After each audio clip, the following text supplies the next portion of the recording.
So Yemen has been a lot in the news lately, especially the Houthi rebels. They've struck at Abu Dhabi, right? They've struck at the capital of the United Arab Emirates. And that's very significant because the UAE is part of the Saudi Arabian coalition, right? That's been committing genocide in Yemen since 2015.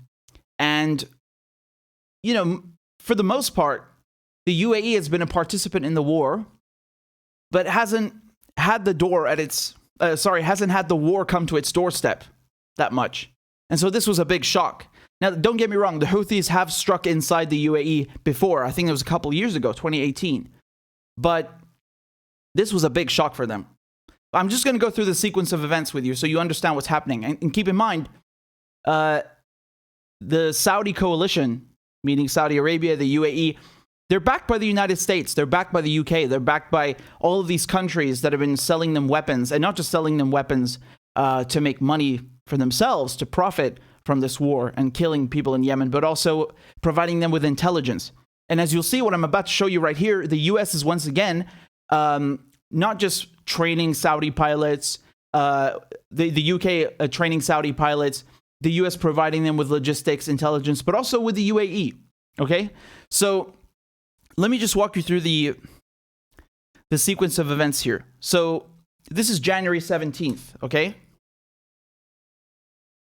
We have a drone strike in Abu Dhabi, which kills 3 people. And the Houthis, they claimed responsibility for it. Remember, Houthis, you'll sometimes see them referred to as Ansar Allah. It's the same. We're talking about the same group here, right? And that was on January 17th, okay? Then, on January 18th, Saudi Arabia retaliates, okay? So again, they've struck the UAE, and the next day, Saudi Arabia comes in, and, I mean, it's just a bloodbath. Let me show you what happens. January 18th, Saudi Arabia bombs the capital of Yemen, Sana'a, and they kill 20 people. Deadliest strike since 2019. The next day, 2 days later, on January 20th, they went and bombed a football stadium in Houthis, which is a governorate, but also it's a port city in Yemen. And they bombed it while a kids' football team was playing. There are 4 children killed and 13 wounded. And then on January 21st, there was also on 24th, we'll get to that in a second. But the next day, on January 21st, they took out the internet. They bombed a telecommunications center in Houthis, which is crucial for all the internet in Yemen. They took out the whole internet. I was supposed to interview a journalist who's in Yemen. He's Yemeni. And I wanted to ask him about everything that was happening. And we were supposed to have an interview on that day. And he didn't show up. And I was like, man, I hope he's okay. And I managed to call him on the regular phone line. I could get through to him, but I couldn't get through to him on anything that was internet-based. And he told me they've taken out the internet. And sure enough, it was reported also in all the other major outlets that it was gone. Look, take a look at this. So they bombed a site in Houthis, which is, again, it's a port city. Very important, very crucial. And not just that. Here's also what Saudi Arabia did the same day. They bombed a prison. They killed 70 people inside a prison. Just, horrific. This is New York Times. Headline says, Saudi-led airstrikes kill scores at a prison in Yemen. The strikes, which also knocked out the country's internet, as I just told you, came after Iran-backed Houthi rebels attacked the UAE, a key partner in the Saudi-led coalition that has been fighting in Yemen for years. And this is such a funny term. Do you see how they say Iran-backed Houthi rebels? Like, why do they say Iran-backed Houthi rebels, but they don't say US, UK, France, Canada, Germany backed Saudi coalition? They never mention that part. They only tell you. And what's funny here is that they if you read the articles, they say that it's reported that Iran supports the Houthis. They don't actually have any proof of that. It's more conjecture than anything else. But let's say it's true, right? And don't get me wrong. Iran certainly does support the Houthi resistance. The Houthis, Yemen is part of the axis of resistance. So we're talking just here about material support. You understand? Even if what they're saying is true, that Iran is providing the Houthis with weapons, that's nothing compared to what the U.S. provides Saudi Arabia with. The U.S. has sold Saudi Arabia $115 billion worth of weapons. Barack Obama did that. And then Donald Trump comes in and sells them $300 billion worth of weapons. We're talking over $400 billion worth of weapons just from the Americans. You have to count the British as well, BAE Systems, the French, the Germans, the Canadians, and then some. I mean, it absolutely dwarfs anything Iran has given the Houthis. It's not even comparable. It's a joke. But yet you read these headlines and they don't tell you that. They just say Iran-backed Houthi rebels. Like, they gotta sneak that in there. Because they want to turn Iran into like the boogeyman always, right? It's like when they say Iran-backed Hezbollah and so on and so on. So they have to do it, right? But this is what happened. Saudi Arabia killed 70 people in a prison. I mean, that's just disgusting, And then what does the United States say?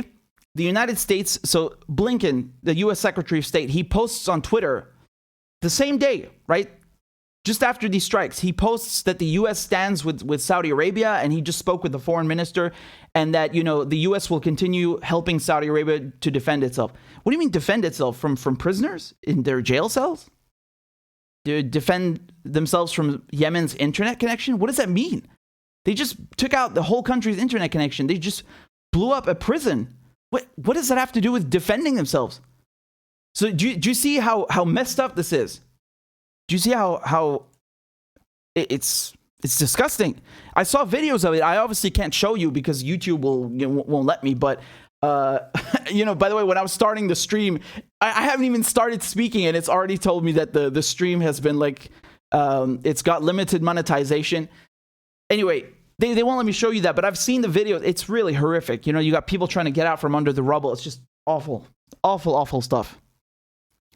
And, they talk about it in the news. They'll say here that Saudi Arabia did it, but they won't tell you that they did it with U.S. weapons. They won't really underscore that point, right? They won't tell you, and I'm not speculating they did it with U.S. weapons because the U.S. has sold Saudi Arabia weapons. Again, it could have been the U.K., right? The U.K. is also selling weapons. No, I've seen the pictures. They've actually found weapons made by Raytheon in the site of the strikes, right? So amidst the rubble, you can clearly see the markings that this is U.S. made. And again, it doesn't really matter whether it's U.S. or U.K. The point here is that they're trying to whitewash the role that's being played by the West, right? Because if we're being frank, it's not just a question of selling weapons. It's the whole package of support that the U.S. is giving Saudi Arabia, that the U.K. is giving Saudi Arabia, all this training and intelligence and logistical support and refueling. If they cut that off, this war would end tomorrow. There's no way Saudi Arabia could pull this off by themselves. It just doesn't work.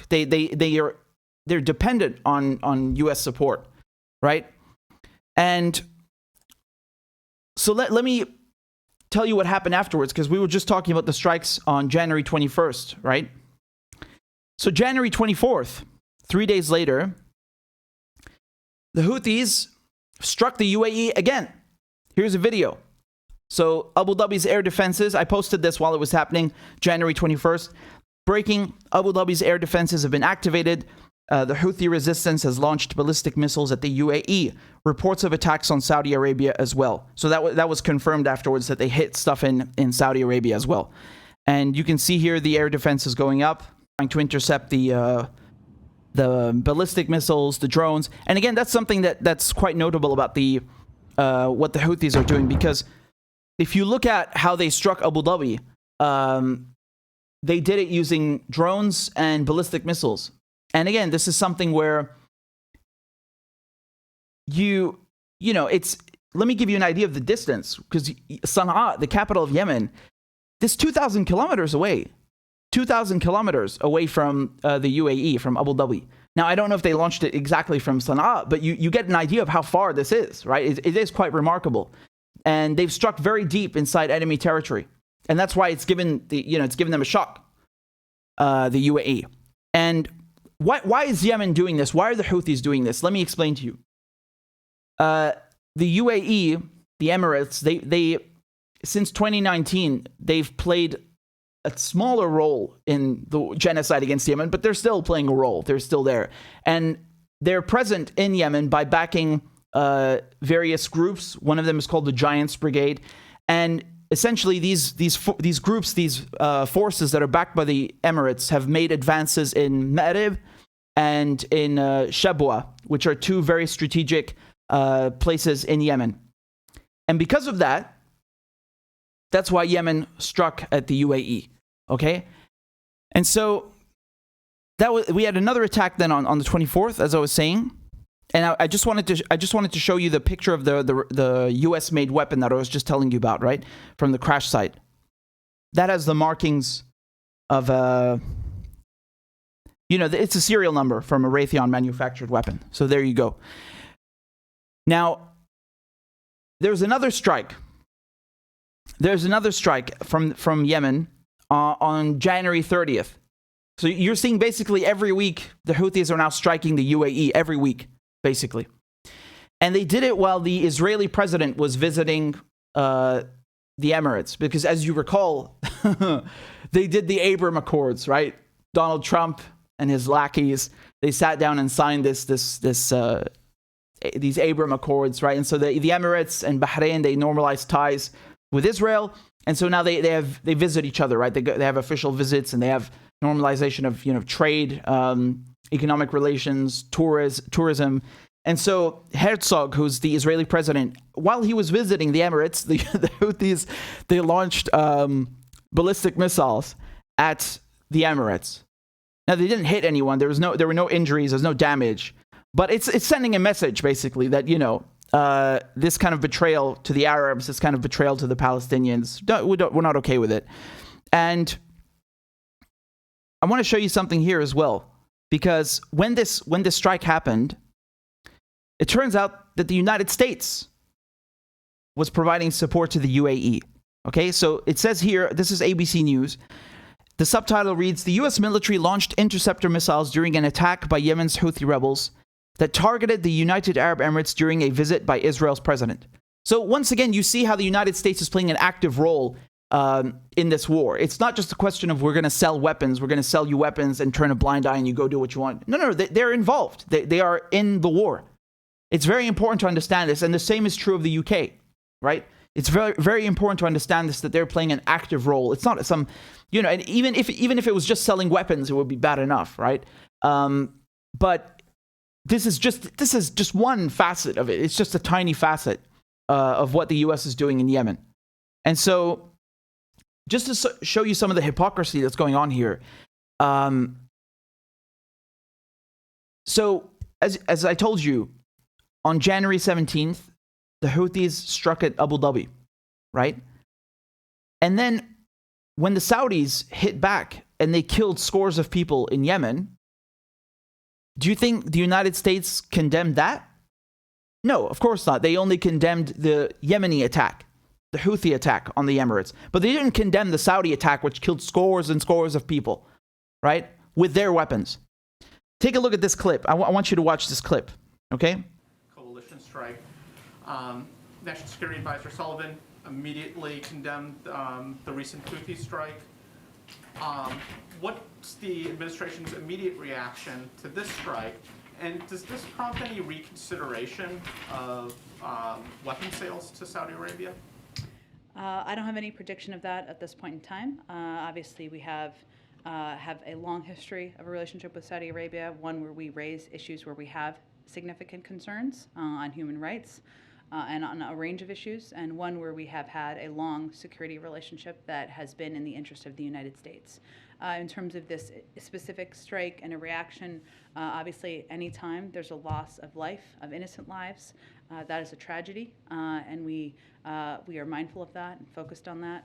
Obviously, our focus and the president's focus, which is from the very beginning, he established new interim guidance concerning the United States use of military force and related to national security operations. That's how we operate here as the United States, which I think is reflective of his view. But certainly the loss of life is always a tragedy. Again, if there's anything new on our relationship, I'm happy to get that from our national security team. Right. So she's saying nothing. There's no condemnation. Of course not. Again, it's a very clear double standard. Of course they're not going to say anything. They're in the war. They're in the war. Don't think of it as just, it's Saudi Arabia and the U.S. is selling them weapons. No, it's the Saudi Arabia. It's Saudi Arabia and the U.S. together, and the UK together. Very important to understand. And here's a statement from I had it somewhere. The statement from the White House condemning the Houthi attack. But anyway, you get the point. And here's another interesting thing I want to tell you about. Another interaction that happened between the Houthis and the Saudi coalition. So on January 3rd, the Houthis seized a ship. They seized a ship that was that bore an Emirati flag. Okay, so it's a UAE ship. And immediately, Saudi Arabia comes out and says, you have to let this ship go because that's not fair. This is a ship that's carrying medical supplies. You can't do that. This is wrong. And what the Houthis did is they released videos and pictures of this vessel that I'm going to show to you right now. Take a look. So this is the so-called... these are the so-called medical supplies. The ship's name is Ruwabi, as you can see, right? Okay, so we got a truck. There's a boat. What's inside here? Let's take a look. There's a big container. Oh, we got some vests, helmets. Oh, there we go. Bingo. Some ammunition. Yeah, that looks very medical, doesn't it? Yeah, those magazines look very medical indeed. So I mean, as you can see, that's a whole bunch of nonsense. There's more. There's another video here. You can really get an idea of what's on board the ship. No, it's just, look, there's nothing medical about it. It's a complete joke. So the Saudis were lying. This is carrying military supplies, machine guns, ammunition. Nothing medical about it. And so this is, again, it's hilarious because, they're just so bad at the propaganda of the Saudis. They embarrass themselves with this, trying to say that, it's a medical, it's a ship carrying medical supplies. What are you doing? And turns out it's not. And then they also tried to do some other things. They were saying basically that they had found proof that Yemen had some secret underground facility that's building ballistic missiles. And it turns out that they were showing a clip from an American documentary about the Iraq War, which is called Severe Clear. I think it was released in 2009. I mean, just so embarrassing. I could show you the clip. It was played at a conference by the Saudi coalition spokesperson. So he's like really convinced, there's an entire hall of people. It's a conference, and he's playing this in front of everyone like it's some kind of damning evidence. It's from it's from Iraq. It's from a documentary. That's so embarrassing. So they're really for a country that spends hundreds of billions of dollars on weapons. You would think that they could come up with some convincing propaganda. Turns out they're really bad at it. They're really bad at it. In any case, I just wanted to give you an update on what's happening in Yemen. It goes without saying. It goes without saying, but I'm going to say it anyway. This is the world's worst humanitarian crisis, and it's entirely man-made. This is, again, not just a result of the bombs, but also the blockade. Remember, they've placed Yemen under a siege, a de facto siege. The Saudis with the American support. So people in Yemen are starving. And as you remember, when Donald Trump was leaving office, and him and Mike Pompeo, they love sanctions. Here's some sanctions for Iran. Here's some sanctions for Venezuela. Here's some sanctions for Syria. They hand them out like candy. And then they slapped Yemen with sanctions as well. 2 days, 3 days before they left office. And the consequence of that, the result is that you would starve people even more. I mean, this is evil. Like, people in Yemen are already starving. And they're just trying to make it worse. And then the Biden administration came in and they reversed that. But right now, these last 2 weeks, after the Houthis hit Abu Dhabi, Blinken, U.S. Secretary of State under Biden, comes out and says that they're considering reimposing the sanctions on the Houthis. So it's basically a label. It's an FTO. It says Foreign Terrorist Organization, right? So basically, that means that no more food could come in because 90% of the food in Yemen is imported through traders. They say, oh no, the sanctions have a humanitarian exemption. There's an exemption for NGOs and all this. That doesn't mean anything because the NGOs are not the ones bringing in the food. It's traders. And if there are sanctions on Yemen, that traders are not going to want to deal with that. That's how sanctions work. That's how sanctions isolate people because they don't want to get in trouble with the US. They don't want to get fined. They don't want to get imprisoned. And it's too complicated to deal with the paperwork, even if you are, even if you do qualify for an exemption. So it puts people off, and that's how they isolate people and starve them. And so the Biden administration is essentially considering imposing this label on the Houthis and reimposing these sanctions on a country that's already starving. And I want to show you just once again how this idea that Biden is finishing the war in Yemen is a complete lie. They just slaughtered hundreds of people. I just showed you. Saudi Arabia just slaughtered hundreds of people in Yemen with American bombs and American support. So don't tell me that Biden has stopped the war. It's horseshit. You're a sucker. Who are you kidding? These people are not imaginary. They died. And they were killed by Saudi planes with U.S. support, with U.S. weapons. And I'll just end on one note.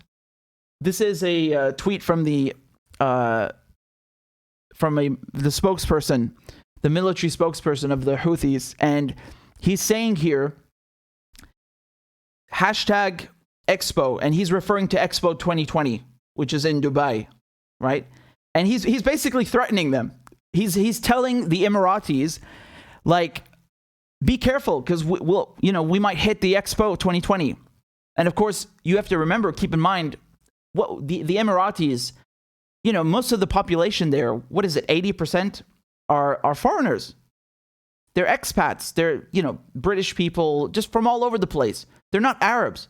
And so the UAE depends on foreign investment. It depends on rich people coming there and buying a house, settling there. Their entire economy is based on outsiders, on expats, on foreigners coming in and doing business there and investing or living there. And so, the Expo is another way they try to, raise their prestige. This Expo 2020. I know we're in 2022, but it was delayed because of the pandemic and so on, but it kept the same name.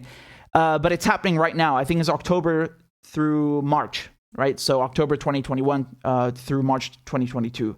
And so the Houthis are basically threatening them on Twitter that, you better watch out because we might bomb the Expo 2020 next. So I just wanted to give you that last bit of info. And I'll of course keep you updated on Yemen. This is the spot. This is the place to be.